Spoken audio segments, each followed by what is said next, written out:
polemik proyek food estate atau lumbung pangan terus bergulir. Sekjen PDIP Hasto Kristianto menuding proyek food estate adalah kejahatan lingkungan. Sementara Direktur Eksekutif The Political Literacy menilai kritik itu syarat komoditas politik.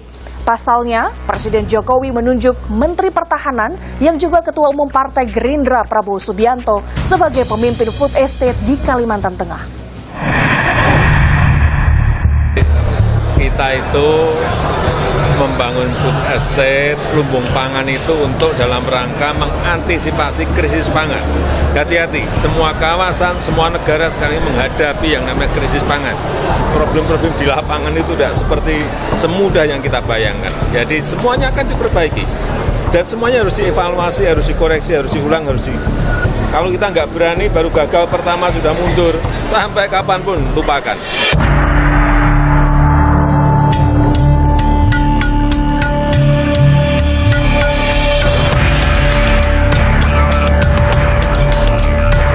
Presiden Joko Widodo buka suara terkait kritik proyek food estate atau lumbung pangan yang digagas masuk dalam program strategis nasional atau PSN 2020-2024. Jokowi menyebut membangun food estate bukan perkara mudah, sebab keberhasilan panen membutuhkan waktu dan baru meningkat pada penanaman ke-6 hingga ke-7.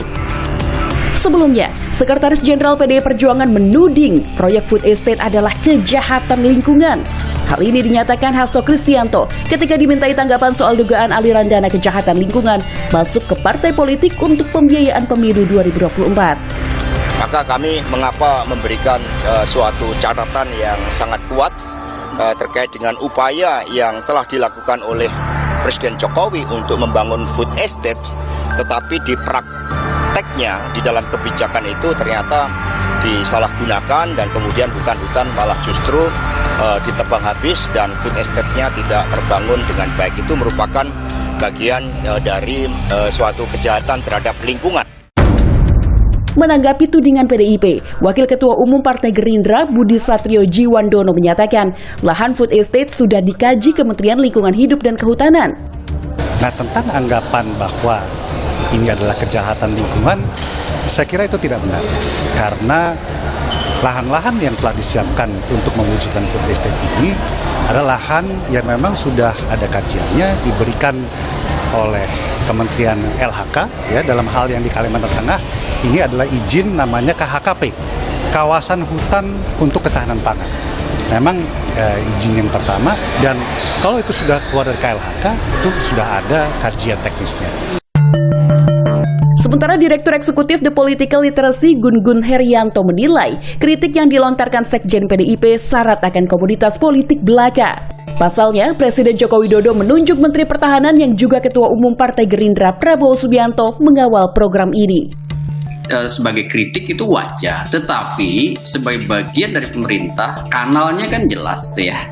Jadi ketika muncul di publik dalam konteks misalnya sekarang menghangatnya situasi politik, maka jangan kemudian salahkan publik juga dan media ketika itu menjadikan isu itu menjadi isu yang terkait dengan rivalitas gitu, kontestasi elektoral.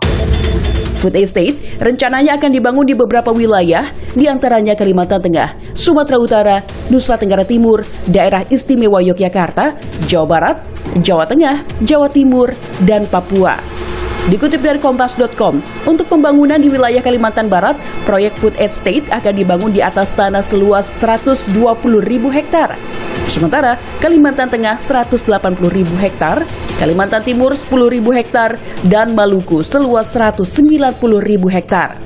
Masing-masing lumbung pangan akan dikembangkan dengan komoditas yang berbeda. Dalam realisasinya, pembangunan food estate membuahkan hasil yang berbeda-beda di setiap daerah. Di Kalimantan Tengah, proyek ini mengalami kegagalan karena perkebunan singkong seluas 600 hektar mangkrak dan 17.000 hektar sawah baru tak kunjung panen. Dikutip dari Kompas.id, juru kampanye hutan Greenpeace Ari Rompas menyebut program food estate membuat masyarakat harus meninggalkan kebiasaan perladangan tradisional dan membuat masyarakat krisis pangan lokal karena lahan berubah menjadi tandus.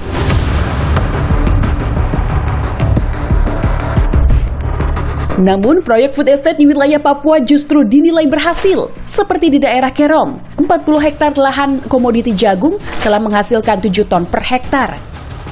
Sementara di Timika, 4,7 juta hektar lahan food estate dapat menghasilkan 40 ton sagu per hektar yang sebagian diekspor dan dikonsumsi sebagai makanan pokok masyarakat Papua. Dikutip dari Kompas.com, Menteri Pertanian Syahrul Yassin Limpo turut menolak jika program food estate dikatakan gagal.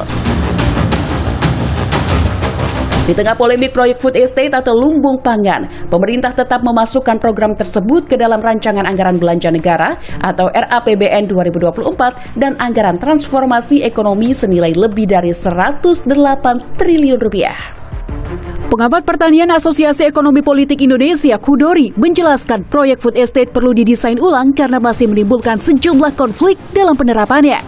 Salah satu kesimpulan penting dari audit BPK itu adalah food estate itu salah sejak perencanaan. Gitu. Jadi kalau salah sejak perencanaan berarti eksekusinya pasti akan salah. Jadi saya kira harus didesain ulang, termasuk memberdayakan, mengoptimalkan lahan-lahan sawah yang sebetulnya sudah ada. Yang itu kalau kita push dengan teknologi yang bagus gitu ya, potensi untuk menaikkan produksi masih sangat ada, 25-30% masih sangat ada.